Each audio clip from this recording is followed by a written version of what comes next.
Hello students, कैसे हैं आप सब। मैं प्रेरणा चौधरी और उम्मीद करती हूँ कि आप सब भी ठीक होंगे। यहाँ पर मैं आपको डेली यूजेस सेंटेंसेस पढ़ा रही हूँ और जो काफी इम्पोर्टेंट है कि हम इंग्लिश में कैसे बोलते हैं, जिनकी काफी इच्छा होती है इंग्लिश में बोलने की, वही मैं बच्चे आपको यहाँ समझा रही हूँ कि इंग्लिश बोलने के लिए सोचना मत, आप स्टार्ट कर दीजिए आज से ही, अभी से ही आप बोलना शुरू कर देंगे तो आपकी टंग को हैबिट हो जाएगी, आप हैबिचुअल हो जाओगे कि कैसे आपको इंग्लिश बोलना है। Don't feel hesitation, don't feel shy बच्चे। यहाँ पर मैं आपको पढ़ा रही हूँ, देखिए come to know. Come to know का मतलब होता है बच्चे पता चलना, कि मुझे पता चल गया है। Come to know, come to know का मतलब होता है बेटा पता लगना। कम टू नो, पता लगना या पता चल गया। ओके बेटा, तो पता लग गया, कम टू नो। यानी कि यहाँ पर मैंने एक एग्जांपल दिया है, I have come to know everything about him. मुझे उसके बारे में सब कुछ पता चल गया है, मुझे उसके बारे में सब कुछ पता चल गया। I have come to know everything about him. अब जब कई बार आप इंग्लिश में बोलना चाहते हो कि यार मुझे तो उसके बारे में पता चल गया है, मैं तो उसके बारे में सब कुछ जानती हूँ। आई केम, जानती हूँ तो नो, और पता चलना come to know. Okay, know होता है जानना, मैं उसके बारे में सब कुछ जानती हूँ, तो क्या होता है I know about him everything. I know about him, इसके बाद हम यहाँ पर लगा देंगे। और अबाउट का मतलब होता है के बारे में, अबाउट हिम और हर, जो भी आप कहना चाहते हैं, हिम, हर, देम। ओके, ऐसे आई नो अबाउट हिम और हर, मैं उसके बारे में जानती हूँ। लेकिन ये डिफरेंट वर्ड है, कम टू नो मीन्स पता चलना, मुझे उसके बारे में सब कुछ पता चल गया है। आप कह रहे हो कि मुझे मैं इसके बारे में सब कुछ जानती हूँ, तो क्या हो जाएगा I know about him everything, और पता चलना कम टू नो। तो ध्यान रखना बच्चे, कंफ्यूज मत होना, कम टू नो पता चल गया और नो का मतलब होता है जानना, सब कुछ जान। I know about him. Okay, जब आप किसी के बारे में जानते हो, आप कहते हो कि मैं तो उसका एड्रेस जानती हूँ, I know about his address, मैं उसके एड्रेस के बारे में जानती हूँ। ओके, इस तरीके से बच्चे हम यहाँ पर बोलेंगे। नेक्स्ट है ही वुड। वुड भी का मतलब होता है होने वाला, होने वाली, क्या होने वाली, वुड बी का यूज करते हैं। सपोज किसी की एंगेजमेंट हो गई है और आप कहोगे he is my would be, she is my would be, तो यानी कि मेरा होने वाला, क्या बोलते हैं, she would be my wife, वह मेरी होने वाली पत्नी है। और ही वुड बी माई हस्बैंड, वह मेरा होने वाला हस्बैंड है। यानी कि होने वाला वुड बी है, वुड भी चलता है। तो इस तरीके से आप ऐसे इंग्लिश में बोलेंगे। ये भी तो सेंटेंस होता है ना। सपोज आप कहीं मिले और कहीं घूम रहे हो, पार्क में, मार्केट में, मॉल में, और वहां पर कोई आपका कजन भी है, आपने कहा भाई कौन है जो तेरे साथ खड़ा है, तो आप बोल सकते हो कि या कौन है ये तेरे साथ खड़ी, तो she would be my wife या he would be my husband. Would be का मतलब होता है होने वाला। ओके, नेक्स्ट है बेटा टेल समथिंग एल्स, कुछ और बताओ। समथिंग एल्स का मतलब है कुछ और। अब आपने बहुत स्टोरी सुन ली है, सपोज आपको स्टोरी सुना रहे हैं आपके ग्रैंड पेरेंट्स, तो आपने कहा कि टेल समथिंग एल्स, कुछ और बताओ। आपको किसी की बातें सुननी है और आपको बड़ा इंटरेस्ट आ रहा, कह रहे यार आज तो हंस हंस के पेट दुख गए हैं, तो कुछ और भी बता दो।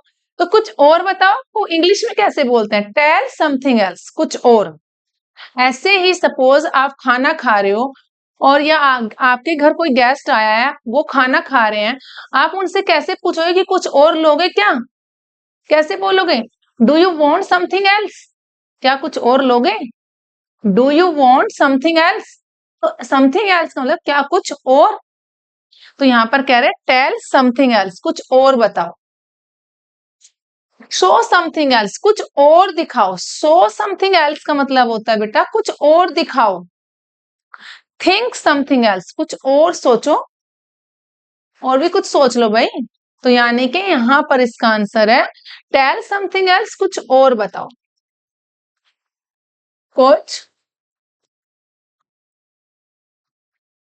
और बताओ।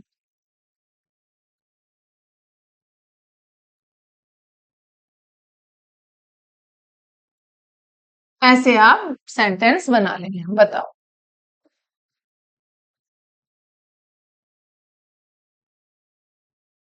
ओके बच्चे, ऐसे सेंटेंस बनाना। कुछ और बताओ, कुछ और दिखाओ, कुछ और सोचो। ओके, तो ऐसे ही आप सारे सेंटेंस बना लेंगे। कुछ और दिखाओ,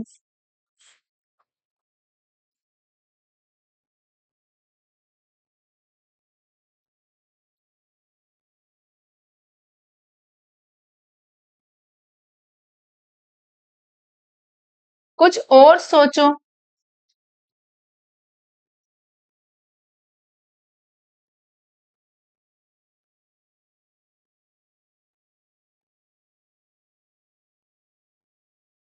ऐसे आप सेंटेंस बना लेना।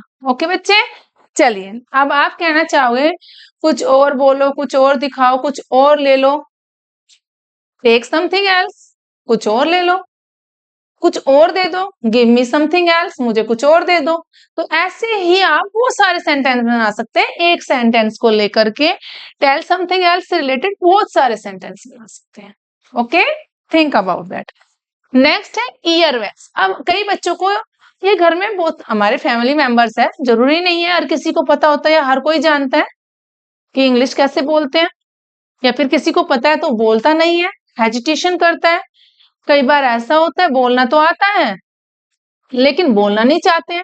लेकिन ऐसे नहीं करना है, बोलिए आप लोग, ये भी एक लैंग्वेज है। तो ये ईयर वैक्स है। कान की मैल को क्या बोलते हैं? ईयर वैक्स बोलते हैं। कान की मैल क्या है बच्चे? ये कान की मैल, कान की मैल को ईयर वैक्स, कान, ये कान की मैल, ठीक है। आई बुगर्स, आंखों की मैल, आंखों की मैल यानी कि आंख की मैल, आंख की मैल,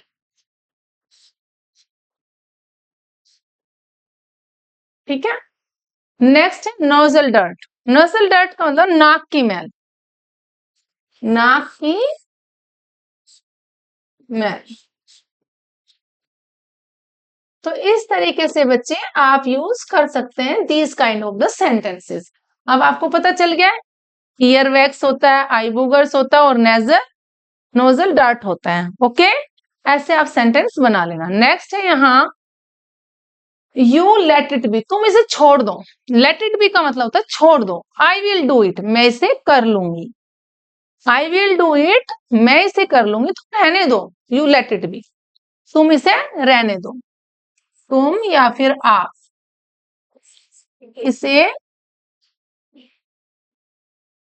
रहने दो।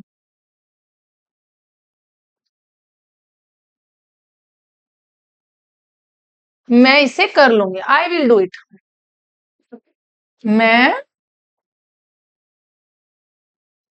इसे कर लूं।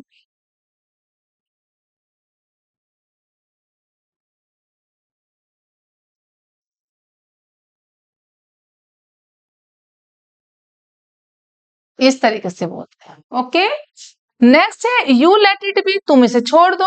दे विल डू दिस वर्क, वे इस काम को कर लेंगे। सेम वैसा ही है, तुम इसे रहने दो या इसे छोड़ दो। They will do this work, वे इस काम को कर लेंगे। तुम इसे रहने दो, सेम वैसा ही रहेगा, तुम इसे रहने दो, वे इस काम को कर लेंगे। वे, दिस वर्क का मतलब होता है इस काम को, इस काम को कर लेंगे, काम को कर लेंगे,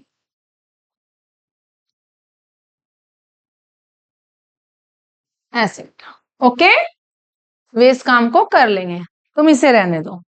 नेक्स्ट है लुक्स साउंड। लुक्स साउंड सुनने में अच्छा लगता है, लुक साउंड देखने में अच्छा लगता है, साउंड्स गुड सुनने में अच्छा लगता है।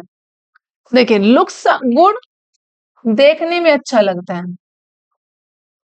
देखने में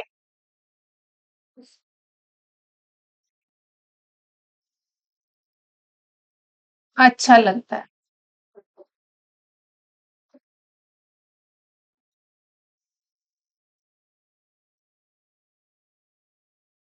लुक्स गुड। लुक्स गुड का मतलब होता है बच्चे देखने में अच्छा लगता है। साउंड गुड का मतलब होता है सुनने में अच्छा लगता है। साउंड, साउंड का मतलब होता है सुनना, गुड का मतलब अच्छा लगता है, सुनने में अच्छा लगता है, सुनने में, सुनने में अच्छा लगता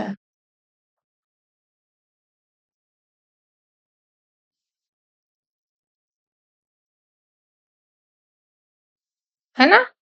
कोई भजन चल रहा है, अभी देखो राम के इतने सारे भजन चले, या कोई भी भजन चलता है किसी भी, कोई भी किसी भी तरह का, तो वो अपना खुद का इंटरेस्ट होता है हर इंसान का, हर पर्सन का, कि उसको किस टाइप के भजन, हाइम्स बोलते हैं भजन को बच्चे, कि किस टाइप के भजन गीत सॉन्ग सुनना पसंद करता है, तो सुनने में अच्छा लगता है, तो कहेंगे सुनने में अच्छा लगा, साउंड्स गुड। लुक्स और, देखने में ओड लगता है। लुक्स ओड का मतलब होता है देखने में ओड लगता है, यानी कि अजीब सा लगता है देखने में।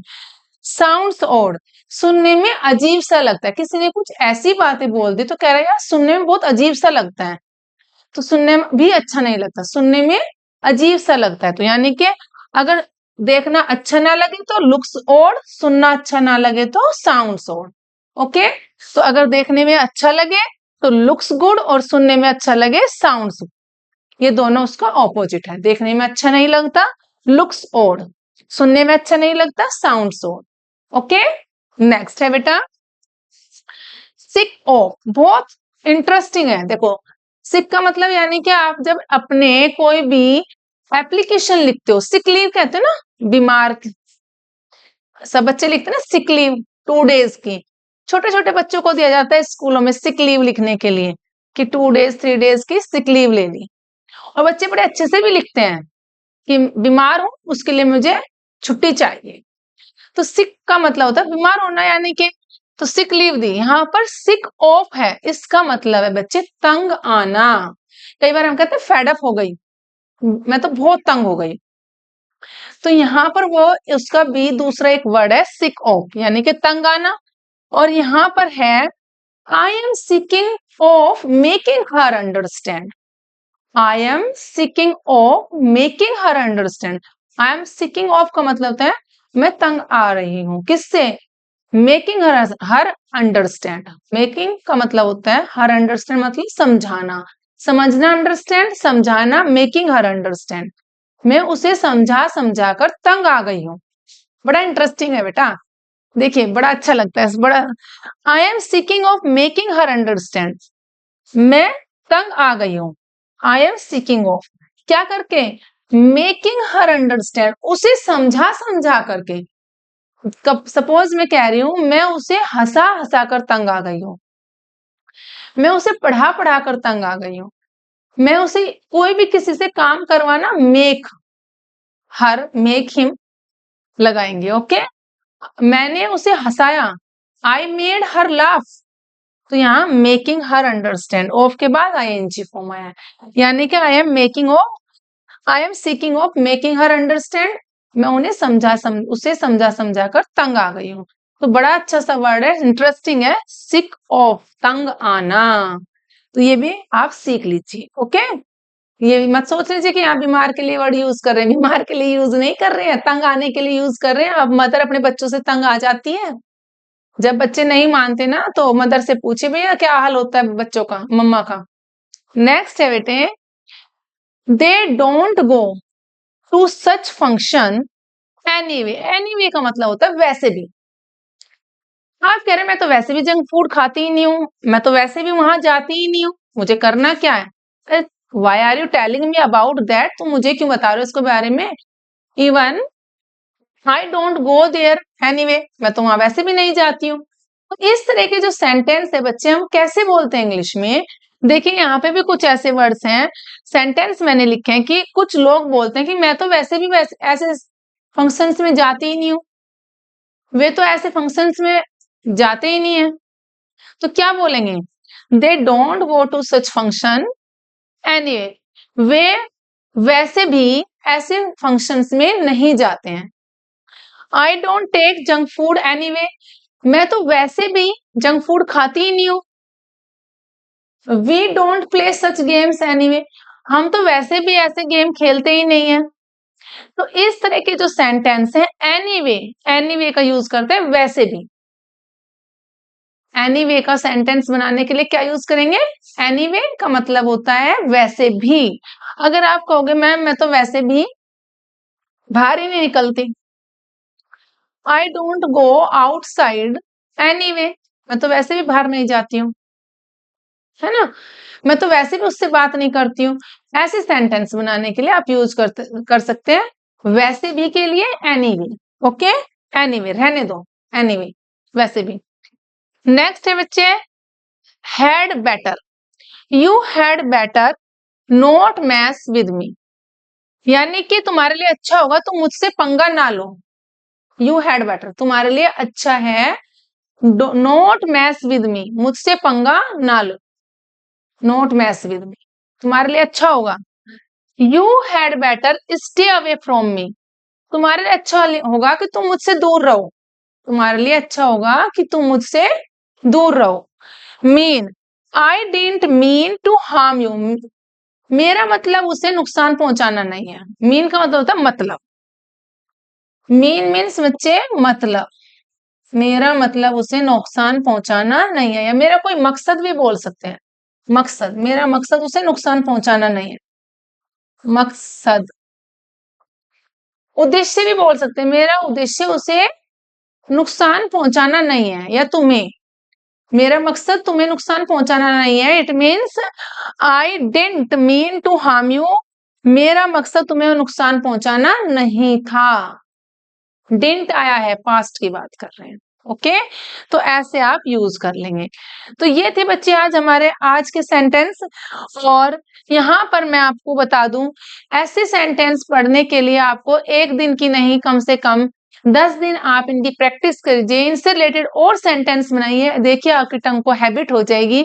और जैसे आप घर में विदाउट हेजिटेशन अपनी बात को विदाउट थिंकिंग बोलते हैं, वैसे ही आपकी टंग को हैबिट हो जाएगी धीरे धीरे, ऐसे ही आप बोलना शुरू कर देंगे। एनीवे, एनीवे का मतलब वैसे भी, तो ऐसे आप यूज करिए सेंटेंस को। मीन मतलब मकसद होना, मतलब होना, ऐसे यूज कीजिए सेंटेंस को। ओके बच्चे, और मेरे चैनल को लाइक शेयर और सब्सक्राइब जरूर कर देना। बाय बाय बच्चों।